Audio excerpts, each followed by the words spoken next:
Welcome, everyone. I'd like to bring this meeting to order of the Parks and Rec Committee for Thursday, June 19th.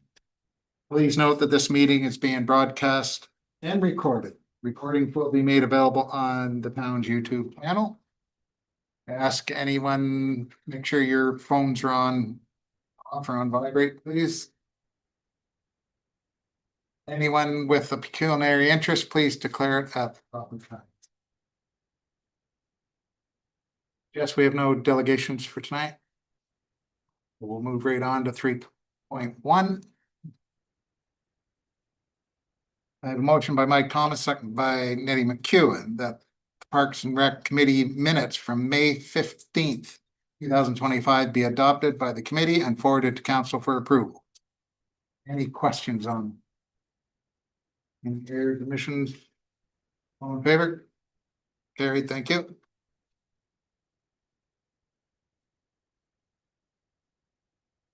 Business arising from the previous minutes. We have 4.1, renaming of the Kamlaki Ball Diamond #1. A motion here by Nettie McEwen, seconded by Mike Thompson, that the Parks and Rec Committee support the renaming of Ball Diamond #1 to Al and Arlene Sear Diamond, as suggested and endorsed by the Huron Shores Optimists and the Kamlaki Minor Ball Association, and that staff forward to council for approval.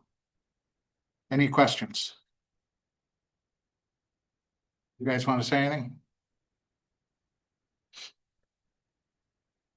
Call the question. All in favor?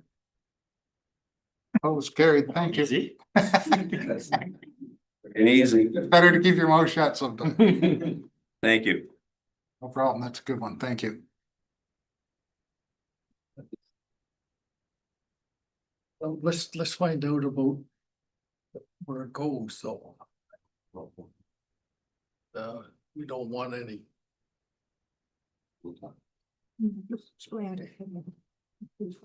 It's good. Yeah, it's going to go to council yet, and then they'll decide. Staff will be in touch where they want it and all that kind of stuff. So. Okay. It'll be July 9th. It'll come up to council then, which I can't see any problems, and then say staff will be in touch to where and what, all that kind of good stuff. Were you concerned about the location of the sign? Well, where we want it so that it's not vandalized. Because Alan Arlene, well, they contribute tons of stuff to that hall and to the diamonds over the years. Most of the people here don't realize how much Alan and Arlene contribute to them diamonds. Yeah, so like I say, staff will go out with you and pick a spot and all that kind of stuff, so we'll work with you. We'd like to have it up high on the backstop. Mhm. It doesn't block the view, but it can be seen from the road and anybody driving by the park even. Issues with that at all? Okay, thank you. Okay, thank you. Okay, where are we at? 4.2, I got a motion by Dean Thomas, second by Nettie McEwen, that correspondence regarding the Community Sports and Rec Infrastructure Fund decline application be received by Parks and Rec Committee as information and filed accordingly. Yes, you're gonna speak. Through the chair, I don't really have anything to say besides that is provided to the committee as information. Sort of They don't- self-explanatory. Well, they don't give us any. I'm trying to schedule a meeting with them to get some feedback on our application. We else have any questions about it? All in favor? Carried, thank you. One of those thanks for coming out. Thanks. 4.3, I've got a motion by Nadine McEwen, seconded by Mike Thompson. The update regarding the $1,070 cash donation designated for the third volleyball court at Lakeshore Park be received and be received by the Parks and Rec Committee. Any questions on that? Is there a little tournament they did? Oh, that's awesome. Yeah, I think it's great. All in favor? Never turn down the money. I'm sure we'll send them a thank you, right? Sure will. Thank you. 4.4 railing at Highland Glen. Got a motion by Dean Thomas, seconded by Teresa, that the Parks and Rec Committee endorse staff to proceed with the purchase and installation of the railing at Highland Glen as quoted, around $4,000, with funds to be allocated from the general maintenance budget. Would you like to speak to that one, sir? Yes, please, Mr. I can Chair. tell because your hand's up. Yes, so originally staff was asked to go to council because we thought the cost was gonna be around $10,000 and that was gonna exceed our available budget. But we did get a detailed quote from a local contractor to do this work for about $4,000, and we think that we can absorb that within the existing operating budget, so that's why we're bringing it back here. This rail's going where? Highland Glen. Down by the, I guess it'd be like the southwest side. There's an existing rail that doesn't continue along the seawall, so we're gonna continue it to get rid of any hazards. Yes, Yes. exactly. Somebody. What's it gonna be made of? Their It's head. made out of steel. Okay. Can be welded right to the top. Right. Any other questions? All in favor? Carried, thank you.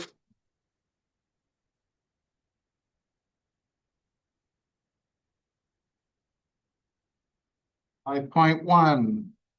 Moved by Teresa, seconded by Alex, that the accounts as listed be received by Parks and Rec Committee for May 2025. You have them in front of you. Any questions? Ms. McEwen? Yes, a Canadian IPG hand cleaner and dispenser for shop. Does that mean the shop out there or we're getting charged for? Through the chair, the shop in Wyoming has a dual function Oh, as a parks okay, and water gotcha. shop. Just thought like the shop out there at Reese's Corners, why are we buying them? The Wyoming shop. Thank you. No problem. All right. I have a question regarding Porta Johns at Highland Glen. Are we not using the washrooms that are there? So through you, Mr. Chair, I believe we have had that discussion before, and there's, I forget what the name of these washroom, a vaulted washroom at the park is there, but it doesn't have light and people don't like using it. So, They rather go in the bush. yeah, so Very accessible, so these portables. for that, yeah, they're not accessible. So people with accessibility challenges can't use the vaulted washroom. There. All right. Anybody else have any questions? All in favor? Carried.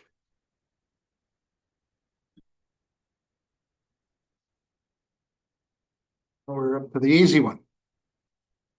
6.1. Got a motion by Teresa, seconded by Alex Bojan.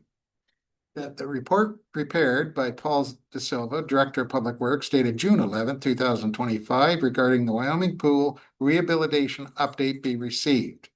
And that the Parks and Rec Committee endorse a formal request to the Wyoming Community Foundation and the Wyoming Lions Club to allocate funds for the existing future pool reserve currently held in trust toward the current rehabilitation project. And that the committee supports proceeding with a sole source contract with a qualified commercial pool contractor based on the contractor availability and the urgent construction timelines required to complete the work prior to the 2026 season. And that the committee endorses the use of infrastructure reserves to fund any remaining project shortfalls not otherwise covered by the community contributions. I don't know if there's going to be any questions on this, but we'll go first. I would, thank you, and I apologize for that long motion. But there's a lot of information here, so. Just as a way of update, this whole pool situation has escalated over the past week or so. We do have a leak that is located in the drain at the bottom of the pool. We were losing 5,000 gallons per day. We did have a diver out to seal those drains. And as a solution, a temporary solution to get us through the season, we plumbed an overland auxiliary drain into the shallow end of the pool. When we had our mandatory health inspection by Lambton Public Health, they failed us because A, there was a tripping hazard, even though we built a ramp. B, they want the auxiliary drain to be located in the deep end of the pool because they're worried about stagnant water. And C, they're worried about entrapment hazards with the drains that we put in. So what we are doing, and we are working with Lambton Public Health, is cutting out a bunch of concrete, running a pipe over to the deep end and having a contractor install new drains within the deep end and providing specifications on those drains stating that they meet the specifications for anti-entrapment. If we do all those things, we feel positive that they're going to pass us on our inspection and that we'll be able to open the pool this year to the public. There is the chance that they won't, and we may not be able to open the pool to the public. Right now, I'm not really letting my mind go there. I'm staying positive that this is going to work. Moving forward beyond this year, we will not be able to open that pool next year unless we do something. And I'm sorry for the late notice. I did get some estimates from a contractor yesterday, which I did circulate to the committee. And I think it would be important if the chair agrees that perhaps the committee could have that discussion and maybe we can endorse one of those available options. I do think we need to start in September if we're going to do anything. Open to questions. The line you're putting in now, is it just gonna be below cement so that there's not a tripping hazard, or you're gonna go down deep?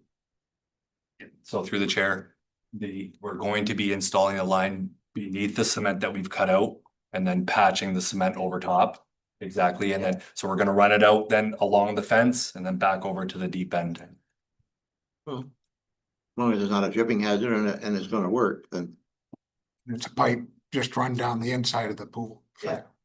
Yeah, it would be no problem there. It's just, yeah, like you said, I know, it's over top, but there's a ramp and there's one kid's gonna get hurt on it and we'll hear about it. Mhm. Good. Anyone else? Did everybody get a chance to look at the three options? We would like to send to council after tonight, our recommendation, what we think we should do. Like I say, if we're gonna do it this fall, we gotta get on it right now. So we'll meet, our first meeting's July 9th, so we'd like to get it sent there and get the ball rolling. So we gotta figure out, Paul has to figure out where he's gonna find the money, but so If you think it would be a benefit, I could go over the available options and I then. think so. Okay. So the cheapest option that we have to us is just a repair and a new liner. So that includes removing the existing liner, completely abandoning the existing drain lines, putting in new drain lines on the back side of the deep end, plumbing those to the mechanical room, and putting a new liner in. Contractor feels like that should get us 10 years, but we're not replacing any of the other plumbing, so we could be in this situation again in a few years. If any of the supply lines break. And we still don't meet spec. We don't have to meet. Grandfather. We could continue to operate as a Class B pool, which means that we have to turn over the pool 3 times every single day instead of 4. So that's just repair. And it comes with a price tag of approximately $280,000 with a HST. So new liner, new drains in the deep end, and that's really, and repair the concrete floor because it has heaved because of this leak that we have. Right now, it's not causing us any issues, but it's very clearly heaved in the bottom of the pool. Second option would be a complete renovation. So similar to the first option, except for the fact that they would put in new drains at the bottom of the pool, replace all the supply and drain lines, new skimmers, new jets, and entirely new mechanical room. So new pumps, new filters, new plumbing, new liner. All of the deck would be replaced in this option. So we'd be pouring an entirely new concrete deck. Because we're doing all of that work, we would have to meet Class A pool flow rates, which we would because we'd be upgrading our pumps and filters. That comes with a price tag. I'm going to use before HST. $470,000 before HSD. So $70,000 more than we had basically already budgeted to do a very similar project. And then we get to the third option, which is a complete replacement of the pool. I mean, let's go with the price first. It's $1.4 million and that doesn't include any electrical work. And they're saying that's probably around $75,000. So let's say an easy $1.5 million new pool, concrete with it wouldn't come with a liner. It would come with a coating, which needs to be done every 5 years and costs about $70,000 every 5 years. But that would be all new equipment, all new plumbing, brand new pool, basically the same size with a zero entry to meet accessibility standards. So there would be a walk-in to the pool, essentially, so we wouldn't need any lifts. So those are the three options that we have. Go ahead, Alex. I'm gonna ignore that third one for now. So comparing 1 and 2, number 1 is hopelessly optimistic that we get another 10 years. Does that mean option 2 for the extra almost twice, call it double the price? Is that more of a guarantee that we're getting 10 years extra? Yeah, through the chair, I would say yes, that would be more of a guarantee because we would be replacing all of the plumbing, going with a commercial grade liner. So we feel confident we could probably get 10 to 15 years out of it, seeing, depending on how the liner performs, but we think we can. I think that the third quote's nice to have because now we can start thinking whatever percent per year is what's gonna cost in 10 years, so we can fundraise and squirrel away money. I don't think it's realistic to do right now if there's other options, but I'm just always hesitant to put that much money into let's hope it gets us 10 years. Option 1. Yeah, I'm just a little nervous with option 1 because we do that and then It's a Band-Aid. It'll get us through this year, but then again, I guess, so based on what you were saying, if we did option 1, for example, and then we find out the pumps or all the mechanical stuff you said calls in 3 years, are we then just adding stuff from the second option at that point to catch up? Or like, if we did option 1 now, would we be spending much more money 3 years when we replace the mechanical stuff? If we had just done it all at once, did you kind of know what I'm saying? It's hard Yeah, to. I do. And through the chair, if I may, and I think that the risk is if we don't replace the plumbing, we'll never be able to meet the Class A requirements. So any replacements to the mechanical room under option A in the future, say 3 years from now, would essentially be like for like replacements. We'll replace a pump with the same pump. We'll replace a line with the same diameter line, kind of thing. So there wouldn't be an upgrade necessarily, it would just be a life cycle replacement. That's all I've got for now.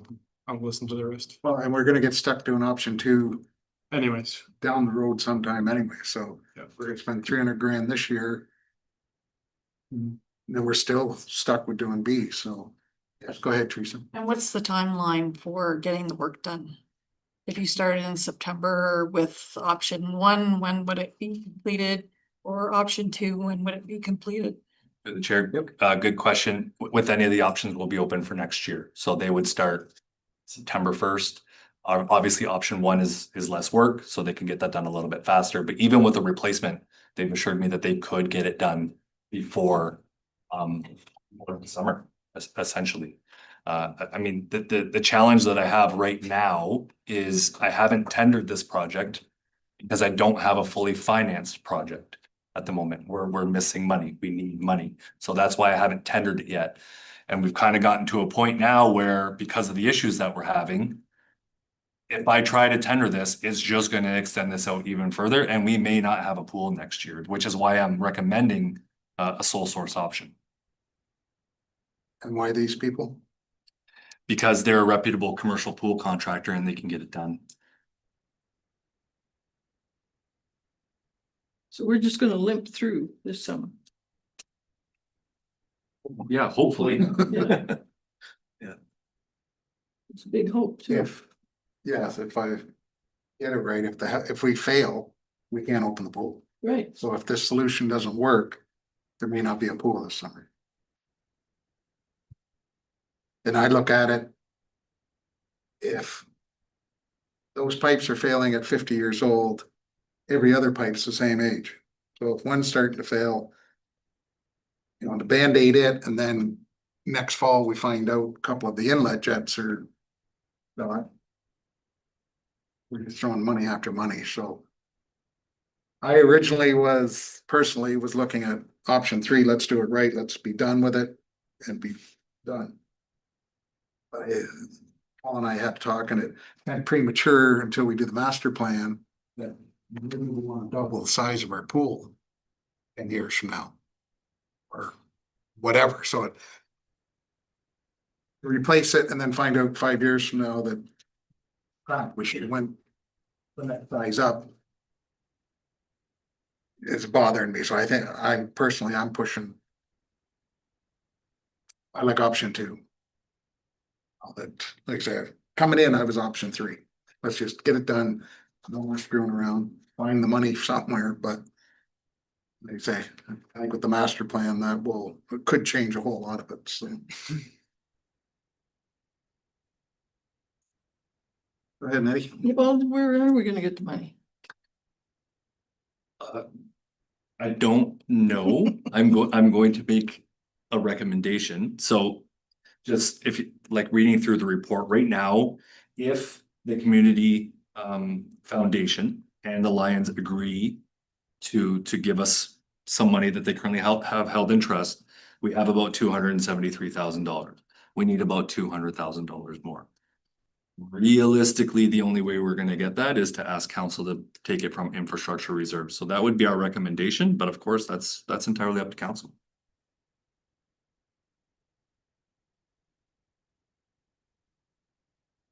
Else?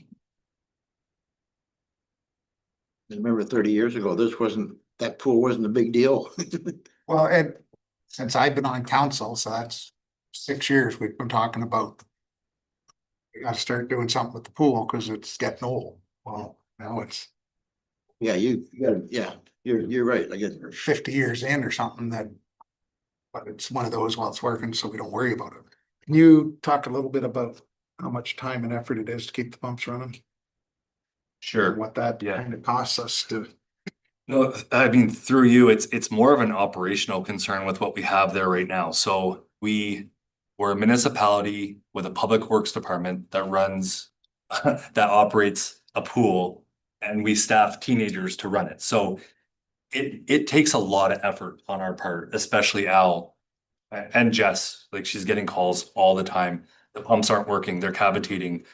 We don't have enough flow in the pool. So Al is there every single day tinkering with something, adjusting a valve, just trying to get it to work. So our preference as staff would certainly be to rehabilitate the pool and not just go with the simple fix, because I believe we need a turnkey operation at that pool, considering some of our operational challenges that we have. Option 2, yeah. Yeah, no, Okay, so you've heard the first motion, which is to accept. Gonna read it all, yeah. His report, and then I do have a motion for endorsing one of the options, so. If I can get all in favor for the report to be received. Thank you. I also have a report here, signed, or a motion by Dean Thomas, seconded by Alex Bojan, that the Parks and Rec Committee endorse the blank option presented and the staff forward this on to council for consideration. Well, why don't we just do a show of hands? Anybody want option 1? Option 2? Option 2 it is. All in favor? Thank you. Great, thank you for that.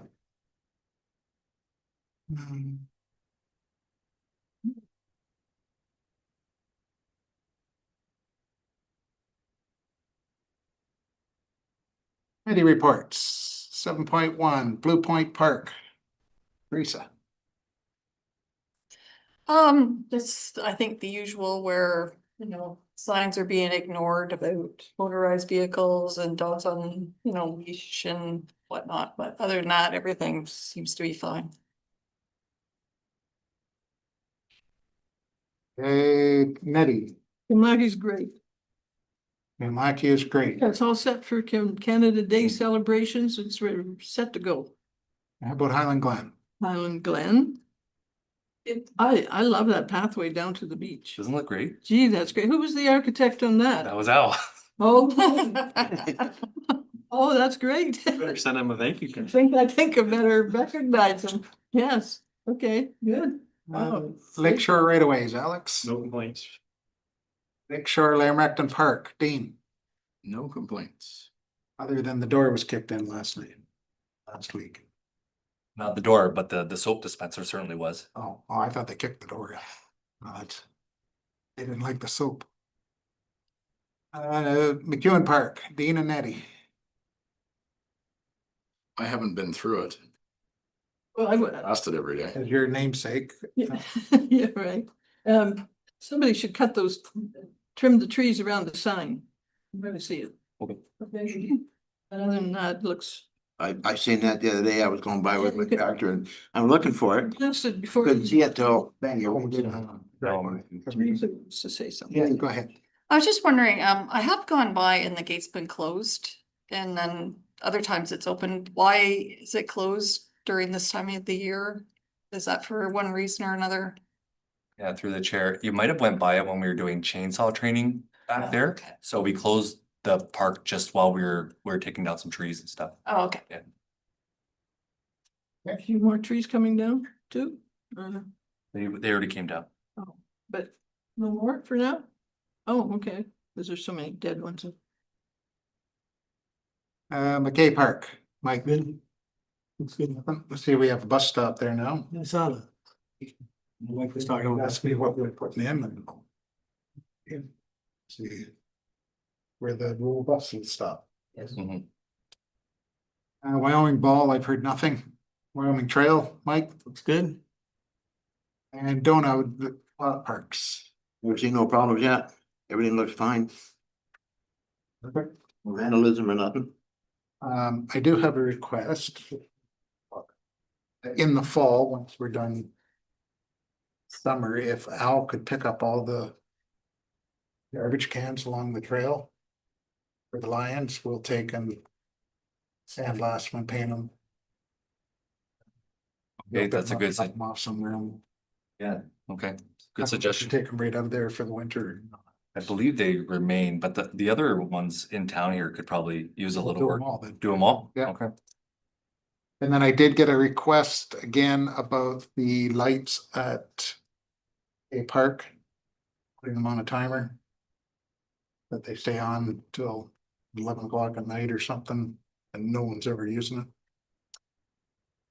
Is there, we do a push button kind of thing that they stay on for half an hour and shut off? Okay. So we did look into this and Al had a really good answer for it. And unfortunately, he's not here. And I think it has something to do with the way it's wired currently from a different panel. That's on a timer. So the electrician wasn't sure that they could do like a push button for it. But let me confirm that. All right, now they asked me again, I didn't remember the answer either.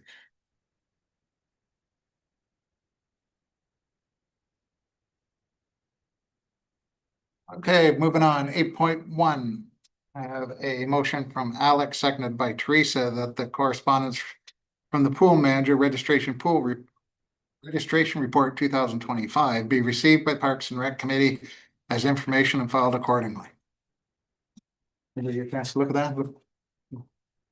Very good. Any questions on it? Yeah. Did you author that or? No. What's that? Natasha, our pool manager. Oh, I see, okay, and she's the only one over there answering phones then, or she got some help? There's two others. Oh, okay. Oh, all right. Thank you. We still not upgraded the phones over there either. No, however, we just reached out to Cogeco about getting a fiber line installed. So we're looking at doing that before. Okay. No other questions? All Call the question. All in favor? Thank you. What's this to new business? Michael, anything? Nothing. Jess? Do have some new business. Sure. The government changed their minds and they gave us some money for the summer student grant, so, yeah, 8 positions, 8 weeks, it's around 20,000. Take it. That's fantastic. Let's go with Nicole. Nettie? No, Sure. Okay. You want to go live? No, I just want to give an update on the playground installs. I reached out to Blue Imp just a few days ago and they confirmed that they're still on schedule for the end of June. So within the next couple weeks. What about the parks that we're gonna get fiber chips? We're still working on that. I think Van Damen is one of them. I'm thinking the one over here, Wellstra, Wiltstra, and the one by the track, Bowling Green. Bowling Green. They were That's chewed it. up and redone, and I think we were going to rototill them at a minimum to get rid of like the weeds and stuff, and Bowling Green's been rototilling. has it been? Yeah. Yep. In terms of what parks are getting the wood fiber, I'd have to check with that. No, sir. now it's Can't beat those 2 updates. Teresa. Donut. I have nothing. Perfect, like that.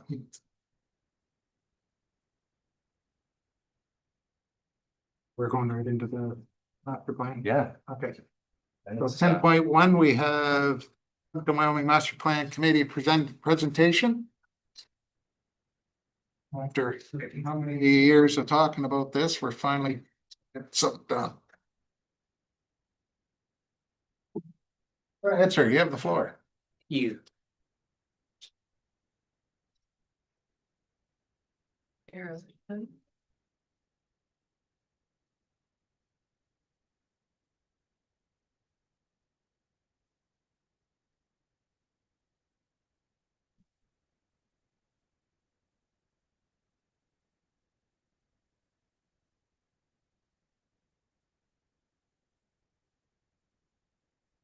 That me? Yeah. Okay, perfect. Thank you very much. So should I wait? Make my quit to the bathroom. Yeah, I can, hold on, a sec. We're running on good time, so. it's good. neither. We thought it was the end of the. Maybe he's gone. We already. Oh, no, it's. There's more.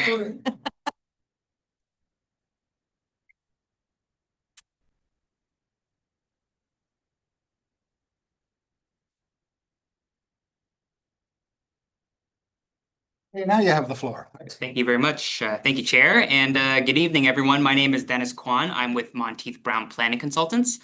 So I'm here with Jamie, and we are the firm that the town has hired to prepare the Parks and Recreation Master Plan.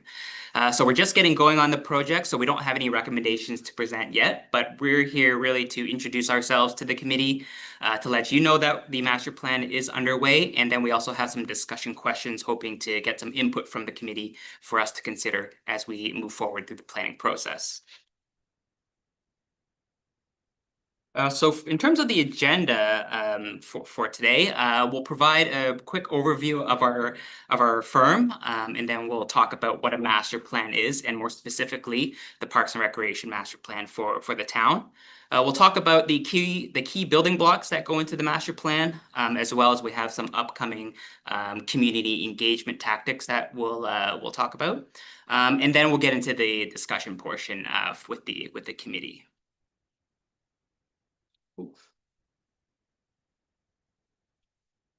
So if you're not familiar with Monteith Brown, we're located in London, about an hour from here. So we were established, or the company was established in the late 70s. So we specialize in municipal parks, recreation, and land use planning. So we've completed over 460 parks and recreation projects for municipalities various sizes across Ontario. So we've worked in rural municipalities similar to Plympton-Wyoming, all the way up to large urban centers, including the city of Toronto. So this is our first time working in Plympton, Wyoming, but we've worked in a number of other communities in Lambton County, so Sarnia, Warwick, and Petrolia. So we're certainly not strangers to the community. Our project manager, he couldn't be here tonight, but his wife was actually born and raised in Plympton, Wyoming, and her parents still live in Errol. And then I grew up in Sarnia, so right next door. So we're happy to be in the community. Great. So if you're not familiar with what a master plan is, or if this is your first master plan process, a master plan is generally a long-range document for staff and council to help identify what are the directions and what are the recommendations to guide decision-making in order to respond to population growth, to respond to changing trends and meet community needs. They're certainly not documents that are created in a vacuum. Certainly public engagement, listening to the community is an important part of the master plan process. So they help shape the directions and they help create the master plans to ensure that they're community responsive plans that resonate with the residents. So the master plans also provide an opportunity to compare service levels with comparable municipalities, to consider best practices in providing parks and recreation spaces, services, and programs. And they provide us with ideas that potentially could work in your community as well. So one of the benefits of having the master plan is it allows you to prioritize investment and resource allocation to where it's needed most, to address those short-term priorities, as well as identify more the long-range opportunities as well. So that helps your council position the town as well to identify what are those projects and what capital resources need to be considered. They also help support grant applications as well. So if there's a grant application out there, you have that master plan that you could point to that rationalizes what the community needs are. And that demonstrates that the community identifies it as a priority as well. And that helps you improve your chances on securing that funding. So these master plans they're high-level documents. So as a result, they don't speak to the day-to-day operations, maintenance, allocation, scheduling, and those sorts of things.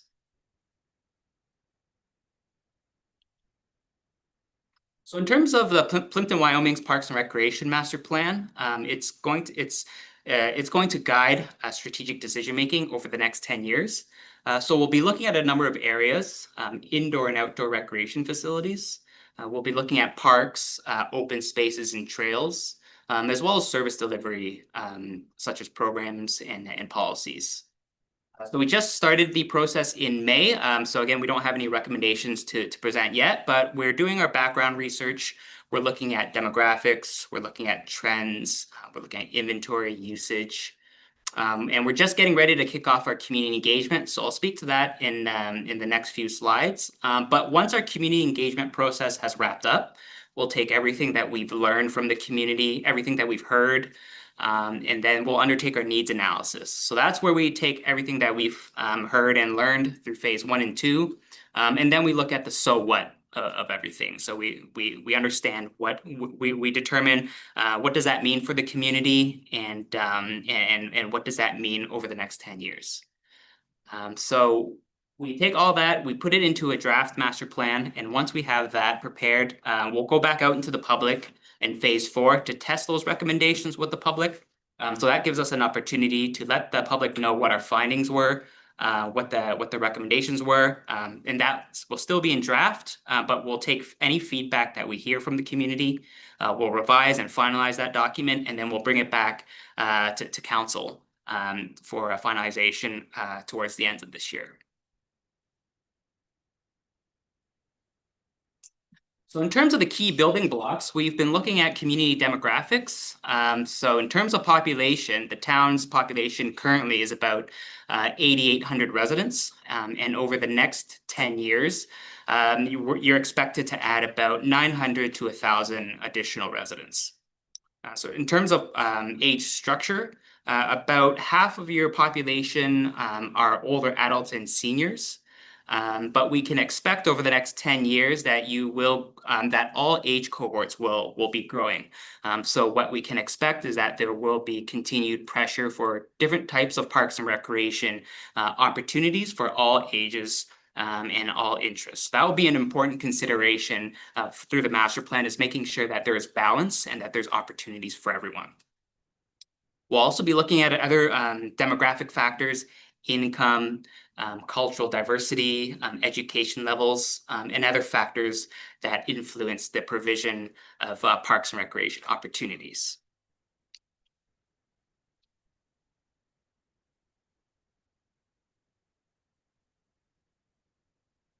So we're also looking at a number of key trends across the parks and recreation sector.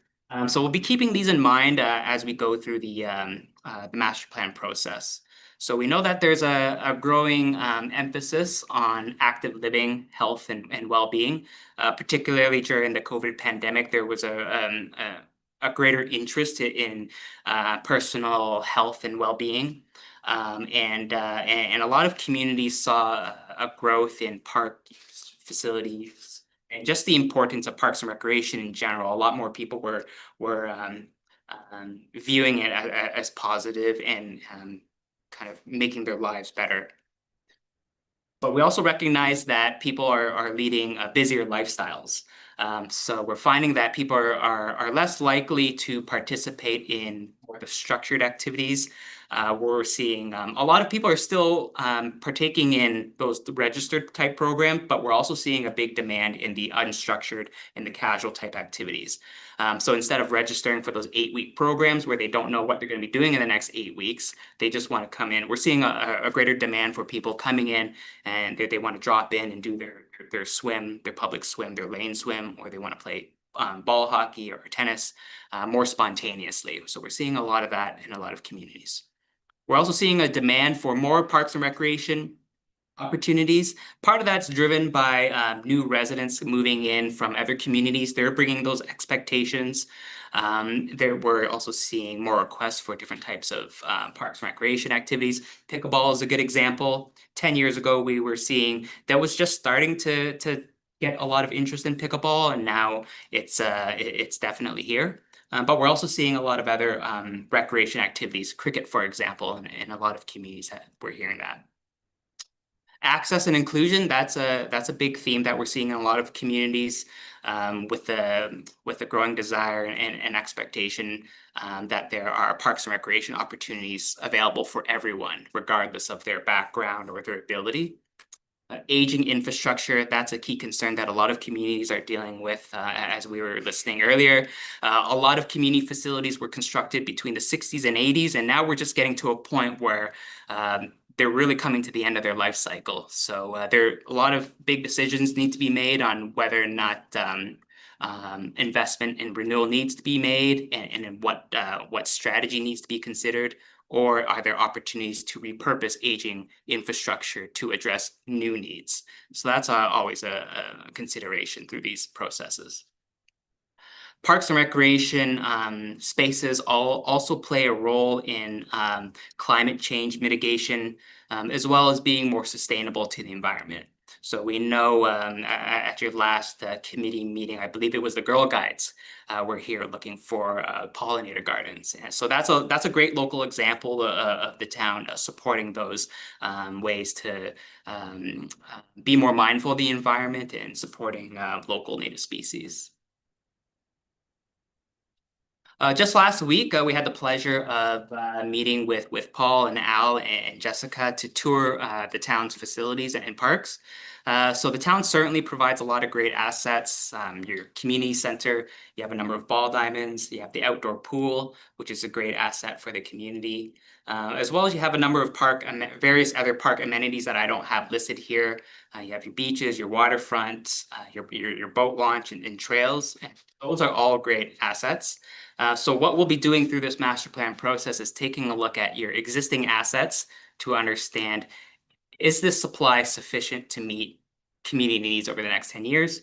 And if it's not, then what does that provision model look like? Do you need to provide more, or are you providing them in the right places? Or are there things that are missing that the community is looking for that you're not currently providing. So those will be some of the questions that we'll be looking at through this master plan process. In terms of community engagement, we're doing a number of things to raise awareness and connect with the community. So we currently have a project webpage on the town's website. We have an email address for people to submit their comments. We know that the town has been promoting the master plan on social media as well. We're holding 2 public open houses. So this weekend, Jamie and another of our staff will be at Celebrate Canada. So we'll have a booth there. As well as on July 23rd, we'll be at the Wyoming Fairgrounds as well. So the purpose of these open houses is really just to let the public know that we're undertaking the master plan, to engage with residents and ask them if they have any input. We'll be taking any comments from them at that point. We'll also be promoting the community survey at those open houses. So the community survey, we have that ongoing until the end of July. And the purposes of that survey is to, it's a tool that we use to collect input to understand what people are participating in the community, what their priorities are for investment, as well as satisfaction levels and importance levels as well. So the survey will be an important tool for this process. So I encourage the committee to help promote that survey as best as possible. And when we meet with stakeholders as well and members of council, we'll encourage greater promotion of that survey as well. So in July, we'll also be holding a number of interviews and workshops with stakeholders, town staff, and council and members of council as well. And this provides us, all these tools together provide us with a very well-rounded perspective, I think, on different, on what those people view as important to them in terms of parks and recreation opportunities. So once we have a draft master plan together, we'll be going back out to the public, holding additional public information centers. So that will be an opportunity to test the draft recommendations with the community. And as I mentioned, once we have the finalized document, we'll be presenting that final master plan to the senior management team. We'll be coming back out to the committee here to present our report, as well as going to council towards the end of this year. So that is a brief overview of the master plan process, and I have a number of questions that we'd like to go through the committee. But before we do that, I just wanted to see if there are any questions for us about the master plan process or the consultation. Anyone? Great. Your questions and then we'll. Excellent. Yeah, and if there are any other questions, then we could certainly go through that. So the first question, this is typically an easy one. We just wanted to have a quick icebreaker, and we're interested to know what are the strengths of Plympton-Wyoming's parks and recreation system. So are there things that you're proud of in the community? It's gotta be the leadership. Oh, that's That's typically one of the first comments that we hear about is the great staff and the municipal representative. So yeah. Stakeholder meeting, not mine.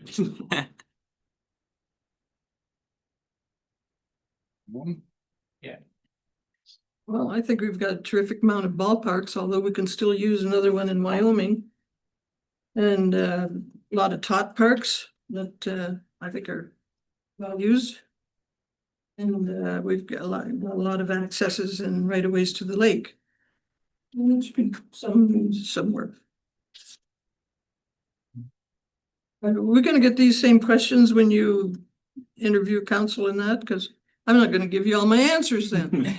Yeah, well, so we'll certainly be reaching out to members of council. So we'll be setting up individual interviews as well. So you're more than happy to provide us with your comments now, or if you wanted to speak to us through those tools, then we're happy to sit down with you at that point as well. But any input that you have to offer tonight, we're happy to take that down too. Mike said staff for me is that they're very familiar with each of the parks, we have different communities within our community, you know what I mean? We're a huge location, so, and they know the quirks of each, you know, the priorities, I guess, in each area pretty well, so that's. Yeah. Yeah, we That's a were, big bonus, so we don't have a lot of turnover. You know, every year after year, it's the same guys doing the same work, so it's a big plus for us. Go ahead, Mike. Yeah, our strength as well as the organizations that use the facilities like Wyoming Minor Ball, Kamalaki Minor Ball, ball hockey, so on and so forth, right? I mean, like the volunteers that help out with those organizations. They run it completely, yeah. Like it's unbelievable the Wyoming what we have, but also what Nettie said too is the lake. I mean, I know we're fortunate to have Highland Glen and all those parks out there.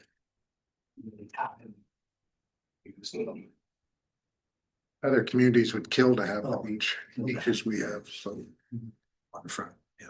We have, the one gentleman that was sitting over there, the older guy at the other end, Charlie Barkley, he's been in baseball. I've got, my oldest son is 56, and when he was a little kid, Charlie Barkley was teaching baseball. He's still in, so like they said, the longevity of the amount of people that are here, they don't come here this year and gone next year, they're here, they stay. So we can count on those. You ask that guy a question, he'll give you 100 answers. No, you know, because he's been through it. We take that in mind. And it's the longevity that keeps us going.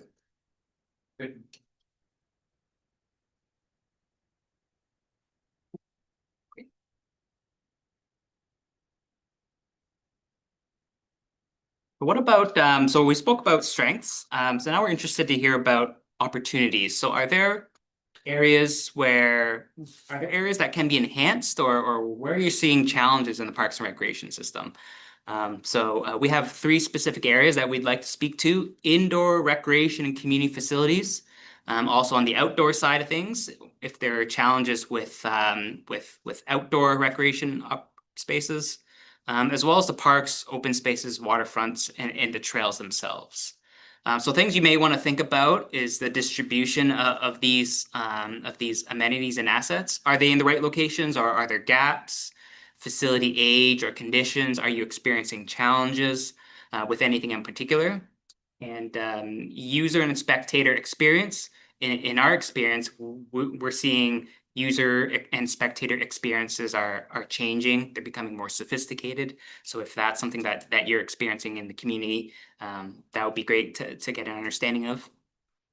Level of access as well. And then if you've seen anything in other communities that should be considered in Plympton-Wyoming as well, that could be something to consider as well.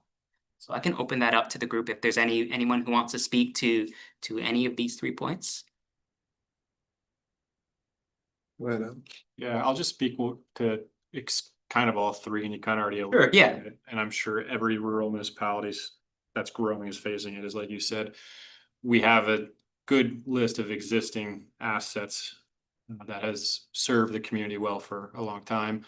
But as we grow, new expectations are coming, and our existing assets are being used more and more. So there is, for all 3 of those, there's just more demand and more expectations. And they're good expectations because people want to see that service level increase.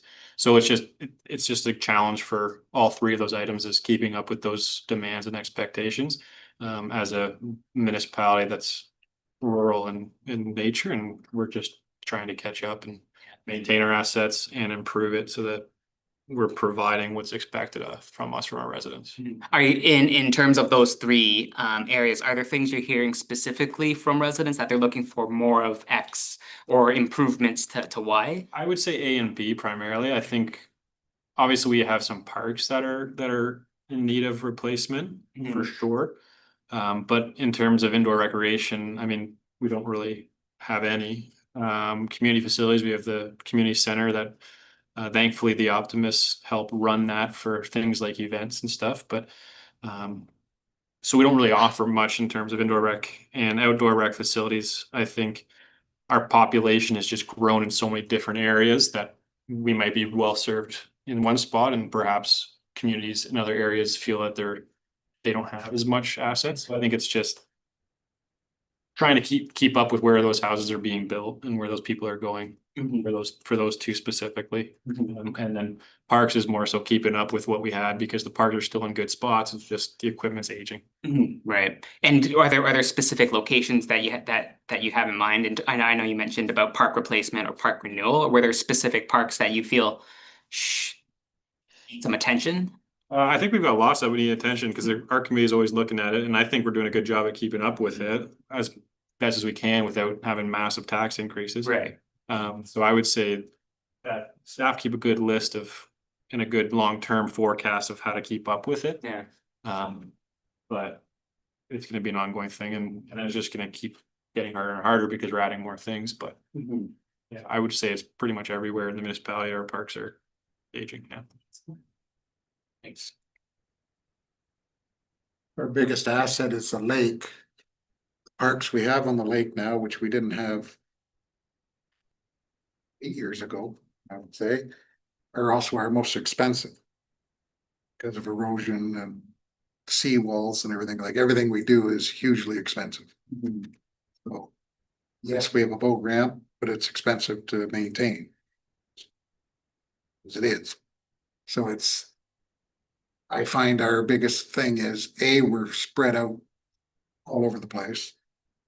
Will the master plan identify parks that are redundant or better off, maybe being sold off and putting a park up closer to the lake, or because that's where most of our growth is right now, that kind of thing. Yeah, exactly. So that's the part of that's one of the benefits of doing the master plan. It helps you identify, are you putting your parks and facilities in the right spots? Are there redundancies? So that will certainly be something that the master plan would be looking at, is distribution of your facilities and assets, as well as where your population is located now and where are your growth areas. So they'll be important to ensure that you're providing facilities in the right places. So absolutely. Yeah. Anyone else?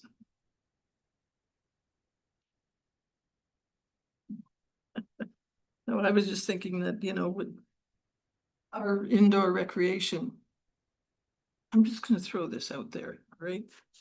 If we could level that floor in the community center, we could have pickleball. Absolutely. But I understand that it's quite costly maybe to do that because where that separation is, it either goes up an inch or half an inch. Or the outside edge of the floor is down half an inch, so either raise the outside edge or lower the inside floor. I don't know what the answer is, but if that didn't have that big casing around it, you would be able to put lines down and pickleball would be able to go all year round. It's just a thought, and it's an underutilized building. Yes, it certainly is. So. But I have no idea what the cost would be, and That's up to them. well, you're gonna figure that out. Well, we will be looking at another benefit of doing the master plan is looking at understanding where are your underutilized facilities and determining if they're underutilized and finding ways to optimize facilities. So one of the trends that we are seeing through the trend slide is multi-use parks and facilities. So that is really one strategy to optimize what you currently have. So these master plans are not necessarily about always building new facilities. It's optimizing what you currently have. So that will be one area that we'll be looking at through the master plan. So we don't have any recommendations yet, but that will be certainly something to consider, is that recognizing the community center is one of your community assets that you use for gatherings, for your events. So we'll be looking at ways to optimize it through, and it could potentially lead to some enhancements or repurposing for other various activities, but that will be something that we will be looking at. And it's the same with the gazebo out there, I don't know if you could put sort of a wall up, maybe they could play pickleball in that. I don't even know if it's big enough for that. So, however, one more thing. Sunset Acres Park is a waste of space. It's a park. Prairie grassland. Yes, oh yes, it's prairie grass, not thistles, sorry. It needs, south. every time we have to have. Okay. And the north? Cause there's a south and a north side, right? Oh, well, I don't mean the north side. That's the lake area. That's perfect. It's a beautiful, park for people to play in. But south of that it's got a nice hill. I don't know what they do with the hill. Just weeds, yeah. So, yeah. What There's does tobogganing in the winter. Bug. what? There's tobogganing in the winter, Sure. like they use it for tobogganing in the winter, but That's it. basically. There was somebody that was kind of cutting grass trails through there, but Mhm. it's basically overrun with ticks and it's scrappy looking. I get the idea of the prairie grass and all that type of thing, but maybe if you had just one section of that Mhm. compared to like taking that whole area and putting it in that. I just think it's an idea. Just. Do it, just have it around that little pond or creek that goes through there, kind of have it more naturalized and then the rest of it actually utilized for something else. I'm getting in trouble. Well, saying. Are there other parks that you may feel are underutilized that could use some potential reinvestment or potential opportunities? Highland Glen can use a nice trail going through it. Well, there is a part, a trail that goes through there, but it's, you trip on tree roots and everything like that. So, to improve that and then extend it to, on the outskirts of. The trail could cross the driveway and go into another area and then there, the trail has to be created again, so. It just extended at Highland Glen. Huh? We're doing that You doing that? Yep. When you doing that? right now. Oh, I didn't see anything there today. We're working on it. I guess they're doing it. It's delete. Yeah, we were there as a part of our site tour and it's definitely a great asset. And we did see that Al was showing us kind of the trail opportunities there that he had envisioned and some of the things that him and his team is already working on, so.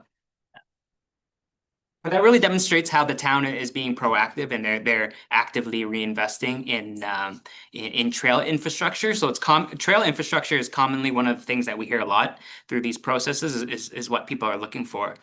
So it's something that a lot of people can do at different ages. And then it really helps people connect with the outdoors too as well, so. Yes. Do you look at the cycling aspect? There's a lot of people that are getting quite active into cycling. Mhm. Is that one thing that could be thought up too, or? Yeah, so we are looking at trail opportunities through this master plan process, not so much on-road cycling trails, more the off-road, but it is something that we are looking at a high level in terms of connectivity. Because we do recognize that Plympton-Wyoming does have a lot of great trail systems. So that is something that we are looking at more at a high level in terms of maintaining connectivity. Because that is one that we hear a lot, not only having trails, but having connected trails, whether it's through the community or to adjacent municipalities as well. You see more on-road cycling than off-road Yeah. because of the challenges, I guess you could say, of a lot of people who might have some problems with their legs or whatever. They can be on-road, but they can't be off-road type of thing. So I think you need to consider who's the ones that are out cycling. Yeah. Are there specific locations or areas where you think should be considered in terms of those cycling routes? Are there certain? Well, I think people like to go along the lake route. Either, just because sometimes it can be full of traffic, but it's a nicer area to go through even for driving. Like, so if you're cycling through that area, it's nicer to go kind of that area than out in the middle of like farm fields or whatever, right? So. Right. Thanks. One last one too is, you've probably mentioned it, we've been trying to get a grant for a few years now for the Howard Watson Trail to Nowhere. Really nice trail along Lakeshore Road that kind of just ends abruptly and you're suddenly in the middle of nowhere, a road. Where does it end? Like right in the hamlet of Kamlaki almost, but it Almost. Almost, yeah. It ends at like the most dangerous part of that place on the bend. Right on the Oh. curved road. Okay, yeah, I think that's, we did see that. We wrote down the street name there. I think we were talking to Al about that and he mentioned that as well, that it kind of just stops there or there's a break where it kind of goes onto the road and then it kind of starts up. This is where it ends technically. I don't think it picks up, yeah. So I Oh, I think see, we talked about trying to extend it so that it connects to our major part where the community center is and stuff, but I see, okay. I've never been successful with the grant, so it's still a path to. You have to change the name then. And the road would go nowhere, like, it would go somewhere that. Nettie's house. You got your name on everything else. One thing that we did want to talk about is pickleball. I know we talked about that a little bit. We know it's a really popular sport in a lot of communities. And in Plympton-Wyoming, it appeared that your approach was pickleball lines and tennis lines shared on the same court. Does that still work? Are you getting conflicts there? Or is it working for the community? Or are you hearing more pressure from your I pickleball? can't tell you the last time I saw somebody play tennis on a tennis court, ever. There's a court at Mandamin Yes. that I've never seen anybody in that park, Mhm. ever. And like I say, if they'll drive out there to play pickleball, then we'll switch it to pickleball, but We put lines there. yeah, like, but to see anyone play tennis, I didn't know we still did. Is that the same case at McKay Park as well? Kay has both, I believe, do they not? Yeah. Yeah. Mhm. But yeah, I've never seen anyone playing tennis there. But Okay. We don't notice a conflict necessarily, but we do get comments about how the tennis nets are not really all that conducive to. Yeah, they're not pickleball nets. Okay. Are there facilities or amenities in the parks that are not currently available that you're hearing public requests for, or are you hearing public requests for things that are not currently provided? Is there anything missing in the community that you think needs to be considered? Yeah, soccer fields. Because currently right now they use the fairground, which is second to fairground stuff comes first, soccer comes second. So they're not in the best of shape at all times, that kind of thing, so. We do have a fairly, what, 300 playing soccer, something like that, and they ask for nothing. from us. Well, them and the ball hockey look after themselves. We don't hear, they don't ask for anything. They're just a bonus for us that. So, but yeah, we have no facility really for soccer at all, or cricket for that matter, but. We have an underused soccer field out at Lake Shore. The problem with that soccer field is you can't play soccer and baseball at the same time because they hit onto it. Oh, Yeah, it's too Okay. close. I didn't know that. So And they're asking for more ball diamonds. In both locations. So. Again, it's a matter of. Having the land to do it. We're landlocked here. So. That's a long term, that would be like a. I don't know if we'd ever get them to join together into one big. 6 or 7 diamond facility or. Keep them split to 2, but that's something down the road that we're gonna have to address. If we're at the max right now for both clubs, we're maxed out and we take. Ball diamond time over in Petrolia. They don't have a ball system. mhm. So we end up renting. Or they do. Diamond space in Petrolia because we just don't have it. I see, okay. So, And that's good to know, and through this process, we'll be meeting with those stakeholders, so we'll certainly be exploring those potential options as well and discussing their potential needs. I know I'm gonna get my chance when we do the staff workshop, but like 2 of the things that we hear the most are probably access to the beach is huge. People want more or better access to the beach. and diverse playground options. So something that they can take a 2-year-old or a 12-year-old to, because a lot of our parks are, you know, a slide and a swing set and don't have a lot of features for all ages, for example. We do hear that in a lot of other communities where there's playgrounds for the 2 to 10, but maybe like kind of the preteens. There's not as much for them to do, or there's not a lot of playground options for them. It's the older groups that they're maybe too young to go on a skateboard park or basketball court, but there's not a lot for them. But okay. So in terms of the beach access and the water access, are there things that the town has already tried to explore, or are there things that we should be thinking of that could be potential opportunities in terms of greater connections to the waterfront? Yeah. Did you get them?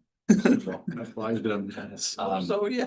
So one of the things was, like, for example, in Blue Point, we had wooden stairs that we had to remove because of the wave action all the time.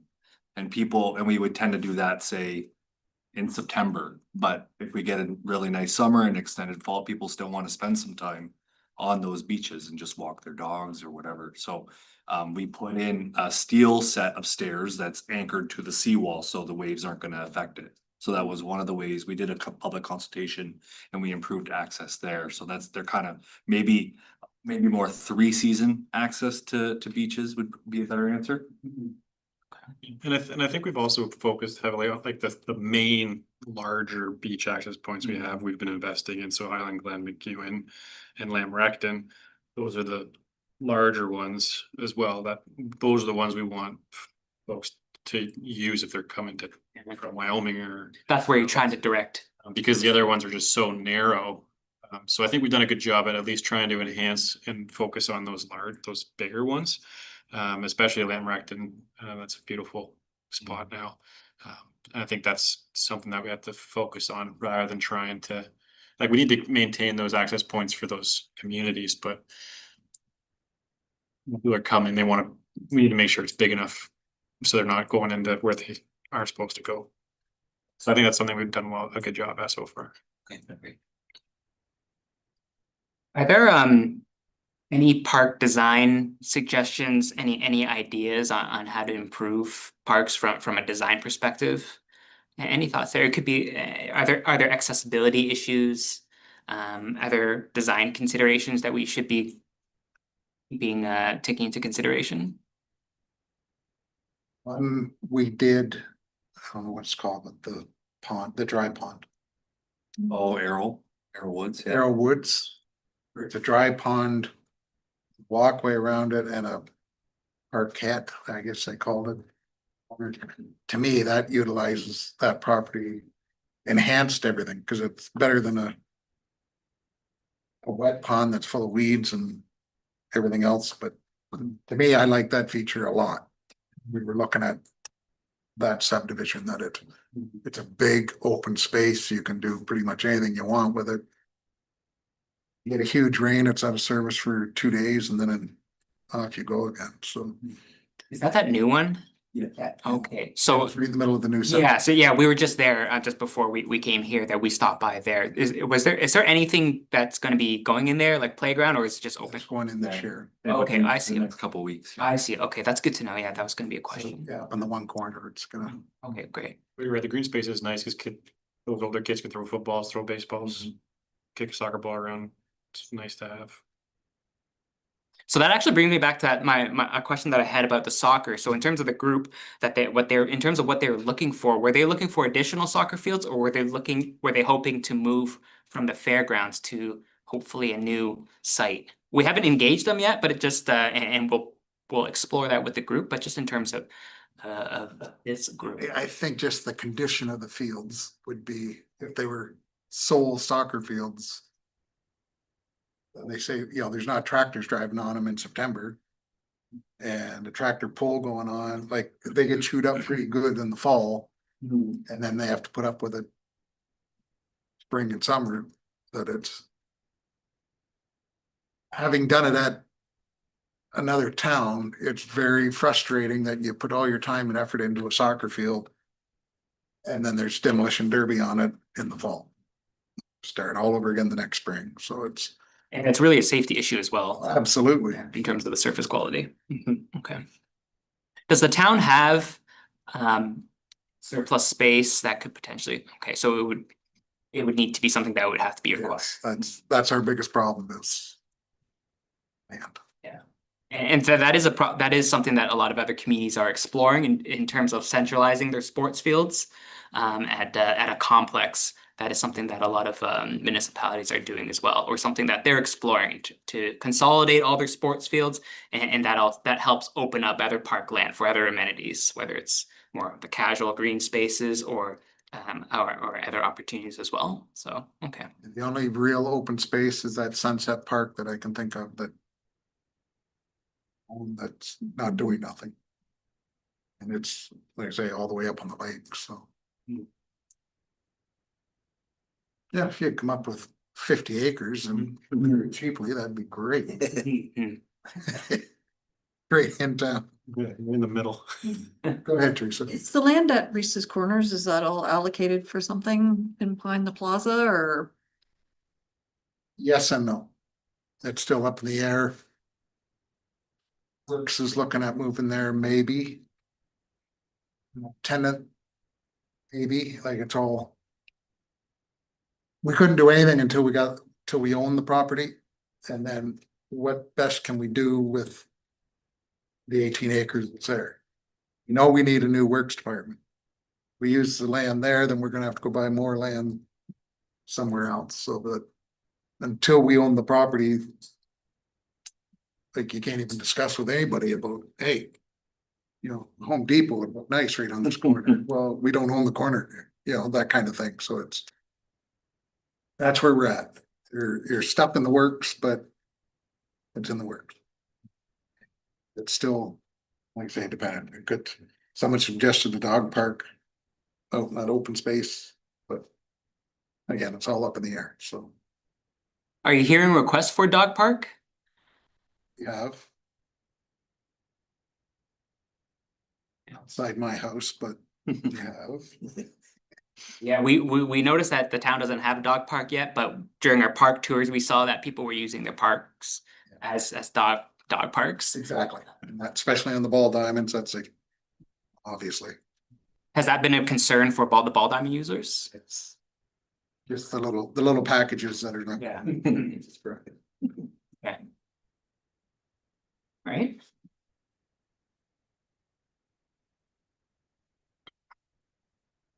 So this is more of a question about internal service delivery. So we will be speaking with staff about these areas, but we just wanted to pose the question to the group as well, in case there's any thoughts or ideas. So are there opportunities to enhance the delivery of community services? So so some things that you could consider could be the roles and responsibilities of the town.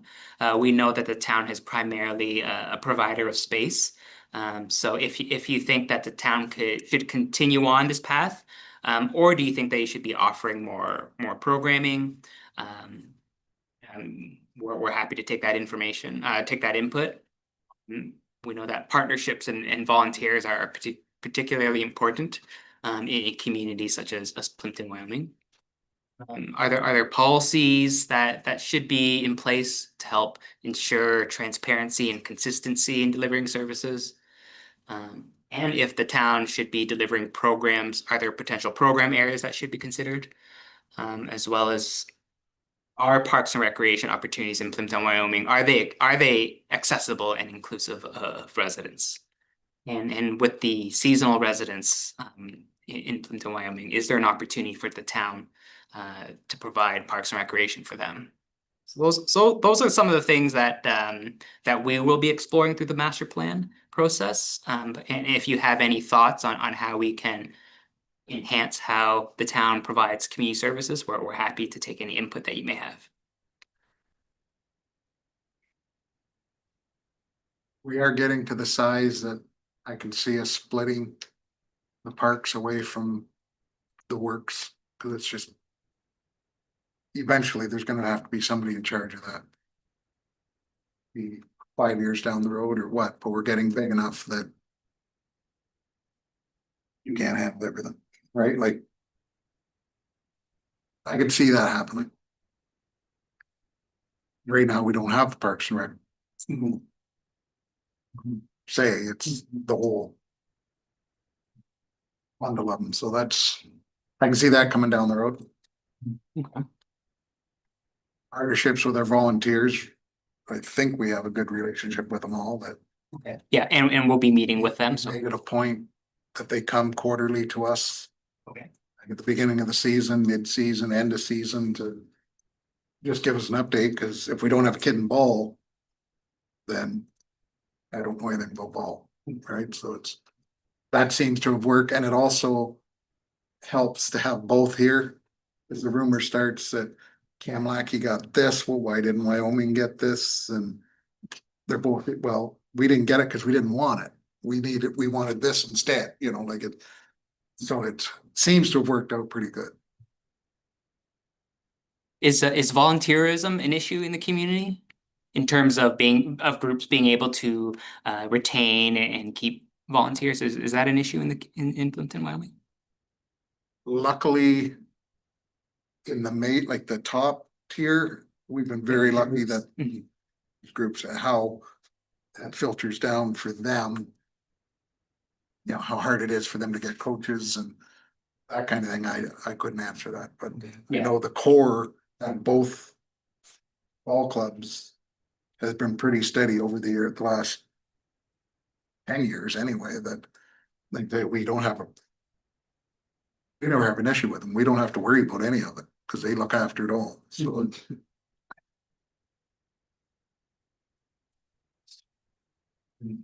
for the most part, volunteer within our community doing is, I would think per capita is higher than places.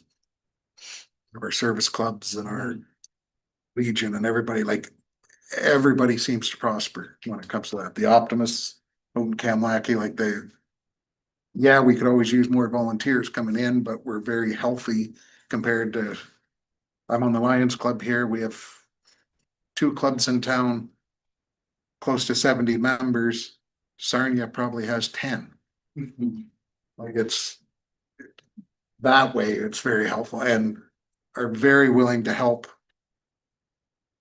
We need money. When we redid the ball diamond, we put out that we're redoing the ball diamond, we need some money, and start writing checks. Same at the pool, you heard that one. So it's, we're very, very fortunate that way. That's good. I think the volunteer comes down to whether or not somebody has kids in the sport. I think like a lot of the volunteers are based on that. So one year you may have a lot, and depending on the age of the kids, the parents typically move with the kid, like baseball, especially like coaching 9-10-year-olds. It's usually the dad or mom like going with the kid moving up. So one year you might not have as many volunteers for a specific age group. I haven't heard of any that we've had to like not have a certain age group because we have no coaches or volunteers. No, it's just based on Yeah, that's, parents willing it should be. to, yeah. If your kids participating, then you should be participating. The day of dropping your kid off and see you in a couple hours. Like I used to run soccer in Petrolia, and it drove me nuts because you'd have parents like that. Well, it's not my job. I paid my $400 for the kid to play, or $200 to play soccer. You're a babysitter for like, that attitude has changed over the years that, no, you're expected, you're gonna volunteer, you're gonna pay for uniforms, you're gonna sell popcorn at the games or something to help with the club, because the cost is so high that, like I say, we've seemed to be pretty fortunate, I think. Good. Crap too. It's Paul. Laugh. Any other thoughts? I mean, just one more thought, like as from a staff perspective, we're, like the chair alluded to, like right now, we're pretty far away of doing proactive programs at a staff level. Like we just don't have the resources to engage with the community and say, these are the things that we're gonna coordinate and run. So we rely extremely heavily on the service groups and the clubs in the area to do those functions for us, at least for the time being. Mhm. Mhm. And it sounds like that the town is, as we heard earlier, that there is a desire to move into the direction of being a more than just a facility provider, if I heard correctly. And as we saw through the council's strategic plan, that there's a desire to explore more program opportunities and potentially establish a community services department. Hearing that it might be something that's a little bit further down the line, but something to certainly consider. As we're seeing more population growth, we're seeing residents coming from the larger centers. They're bringing those expectations. So it's certainly something that we'll continue to explore through this master plan process and keep that in mind as well.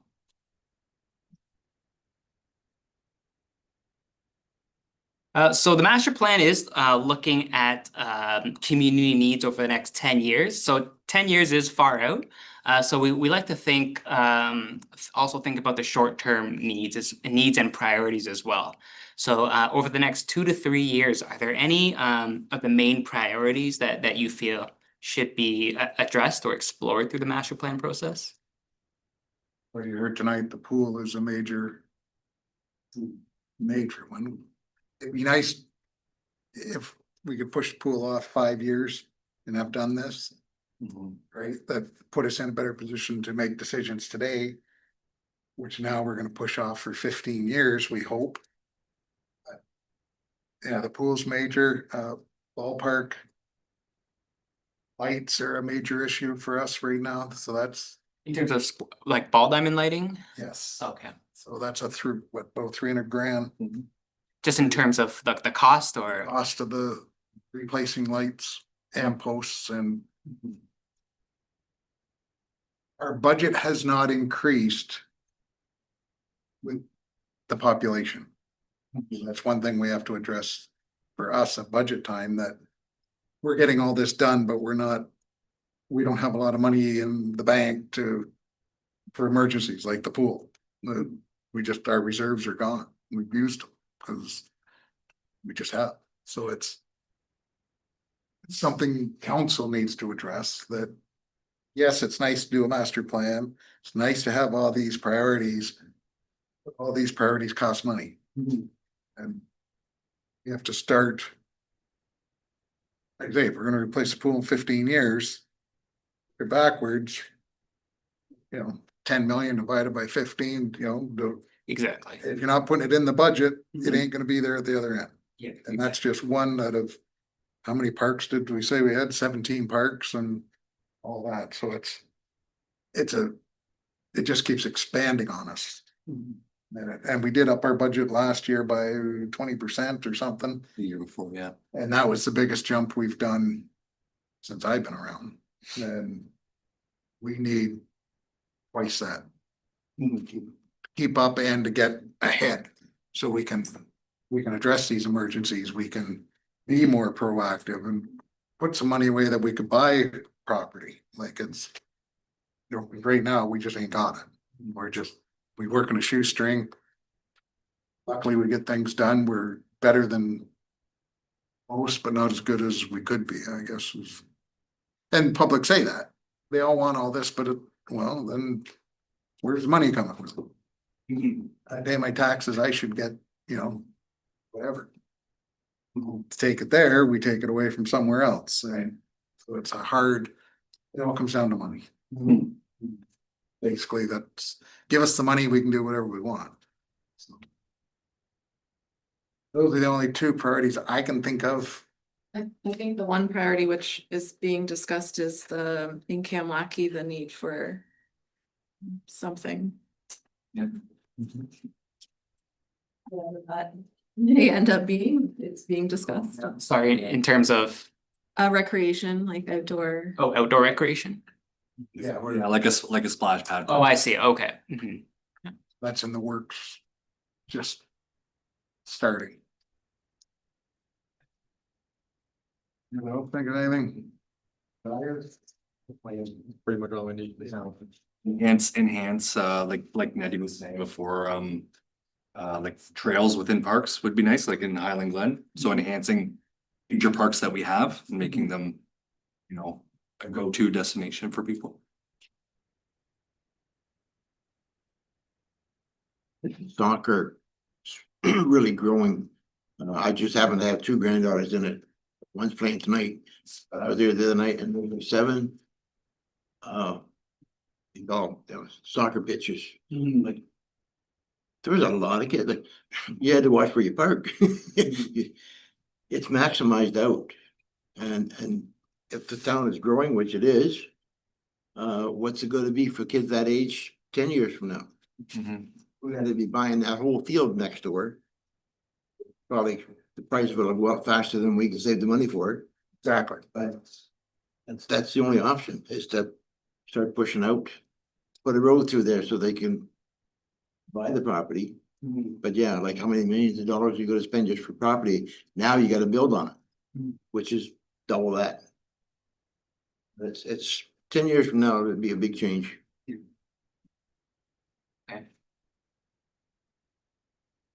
Right. So this is our final question. Are there any final thoughts that that you may have brought with you, or that you may wanted to let us know before we wrap up?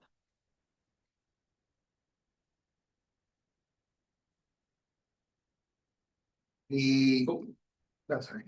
Go ahead. A public consultation, anytime we've done it, it's minimal.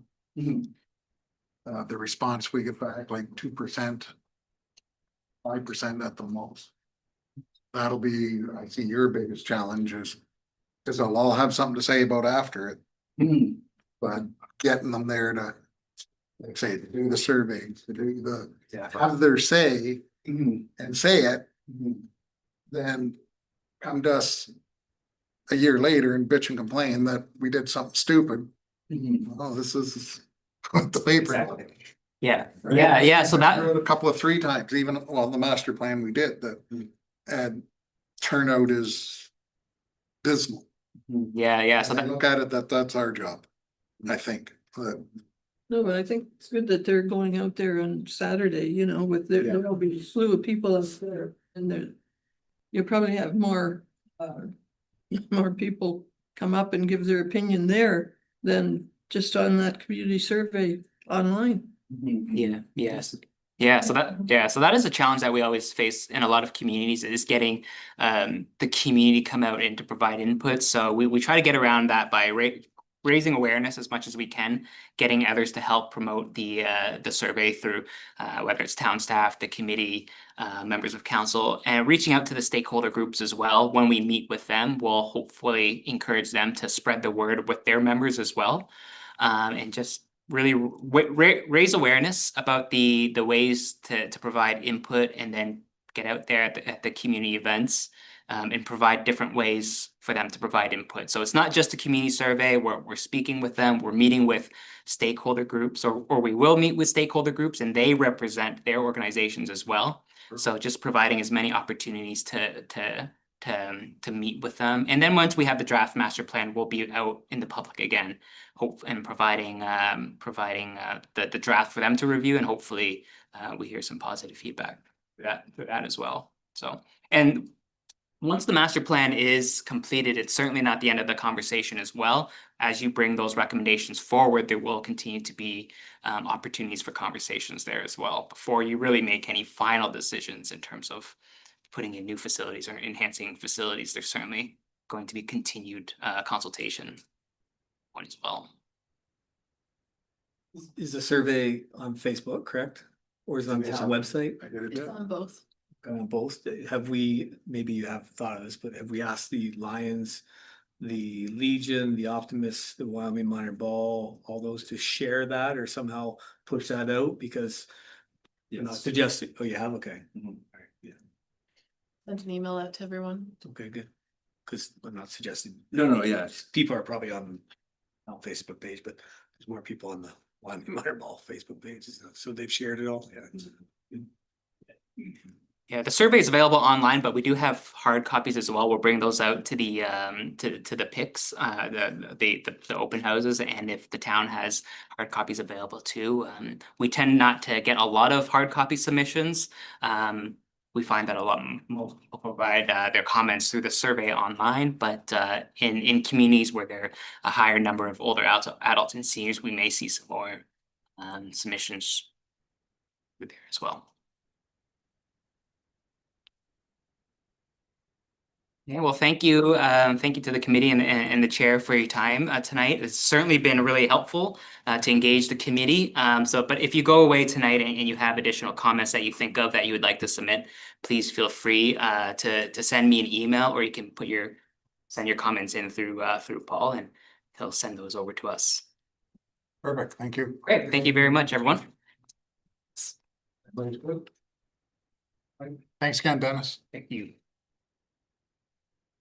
Best part of the night, I have a motion by Teresa, seconded by Dean, that the Parks and Rec Committee meeting be adjourned and the next regular meeting be set for August 21st, 2025. All in favor? Thank you, everyone. And we'll see you on the weekend.